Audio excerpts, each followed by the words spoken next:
Comment utiliser l'éditeur PixelR? Allons dans le menu PixelR Editor. Comment s'en servir? D'abord, on peut créer des images avec l'IA. Ça génère une image sans souci, comme vous voyez. Qualité fast, pro, ultra, on écrit, et voilà. Voyons comment fonctionne l'éditeur. Importons cette image. Voici l'interface de l'éditeur. Il y a plein d'outils. On va les survoler rapidement. Pour vous familiariser avec l'interface, c'est très similaire à Photoshop. À droite, on a les calques. Avec plus d'images, on pourrait les superposer. L'historique montre les dernières modifications. Dans Fichier, on peut ajouter ou ouvrir des images. Sauvegarder, exporter le projet. On peut copier, coller, etc. On peut changer la taille de l'image, la redimensionner. Réglages, comme passer en noir et blanc automatiquement. Vous voyez, le changement est sauvegardé dans l'historique. Si on ne veut pas, on va dans Fichier ou Édition, et annuler Ctrl+Z. Pour revenir en avant, Ctrl+V. Édition, si on va dans Édition, on voit Ctrl+C qui va le rétablir.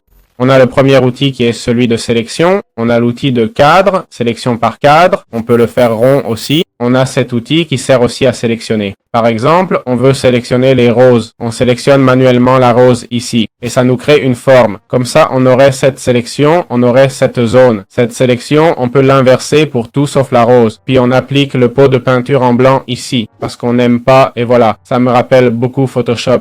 Ça sert à enlever un masque. On voit que je sélectionne et le reste disparaît. La forme est personnalisable. Voici Magic Mask qui permet d'enlever une partie. Qu'on sélectionne sera supprimé. Là, vous voyez, ça l'efface. On a aussi l'outil Liquify. Ça permet de créer cet effet, en théorie. L'outil Heal efface ce qu'on ne veut pas voir. Par exemple, on veut cacher les feuilles. On clique simplement pour nettoyer ces zones. Les roses, là, étant grandes, c'est plus complexe. Mais on peut sélectionner un objet entier. Comme je le fais maintenant, je vais essayer de tout sélectionner et là ça va le flouter comme on le voit. Ça c'est avec l'outil Object. Il y a aussi la fonction Clone. On prend une partie et la colle ailleurs. Je prends cette fleur et la colle ici. Il y a Blur pour ajouter du flou si on veut. On a l'outil Focus pour flouter le reste. Ça sert aussi à centrer notre caméra. L'outil Disperse. Il y a différents effets comme Burn pour ajouter ou enlever de la couleur. Le pen qui permet de dessiner, Draw, la gomme, le remplacement de couleur. On peut remplacer une couleur par celle qu'on a choisie. Ici le blanc, car on va sélectionner les fleurs bleues. Si on veut des fleurs bleues, on peint comme ça. En théorie ça marcherait, mais ça ne fonctionne pas très bien.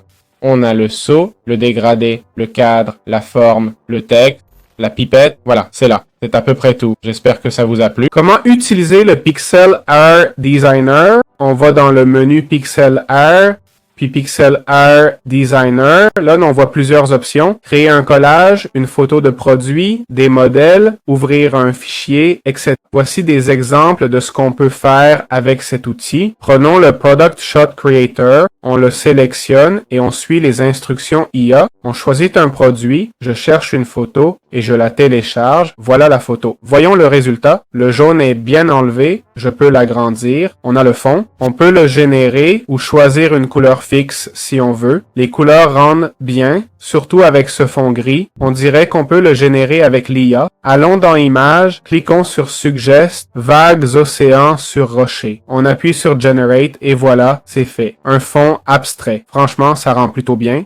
Ensuite, on va dans Outline pour choisir différents cadres pour le produit. Dans Shadow, on peut ajouter un contour, ou plutôt une ombre. La section Effect applique des effets au produit, et le format d'image 16:9, 1:1, etc. La canette n'apparaît pas auto. Il faut la placer manuellement. Voilà comment on peut créer le produit. C'est une des options du designer, assez intuitif. Comment utiliser l'outil Supprimer l'arrière-plan du PixelR? Si on va dans ce menu déroulant et qu'on clique sur Supprimer BG, on sélectionne Supprimer l'arrière-plan, puis Choisir une photo. On peut télécharger cette canette en aluminium. Là, on peut choisir un fond noir, blanc ou transparent. Comme vous voyez, l'arrière-plan a été parfaitement supprimé. J'aimerais voir le résultat final. Sauvegardons-le. Voici la qualité obtenue. C'est plutôt pas mal. C'est aussi simple que ça à utiliser. Mais notez que, regardez, l'image que j'ai choisie est celle-ci. C'est facile d'identifier les couleurs. Même l'ombre a disparu, ça a bien marché, mais c'était un cas simple. Attention, si vous choisissez un élément plus complexe, par exemple, prenons ça. Cette fille, je doute que ça marche bien. Tiens, les patates sont bien faites. Essayons avec la fille. Vous voyez, la fille ne l'a pas bien fait. On peut donc cliquer sur affiner et restaurer. Ainsi, on peut restaurer un peu toute l'image. À partir de là, on commence à enlever cette partie ici. Comme vous voyez, c'est assez complexe, non? Si on veut le faire en mode Magic qu'il détecte lui-même, on va dans Magic et on peut supprimer différentes zones. Mais vous voyez, il se trompe pas mal, hein? Il ne le fait pas très bien, car c'est très compliqué. Voilà, c'est aussi simple que ça.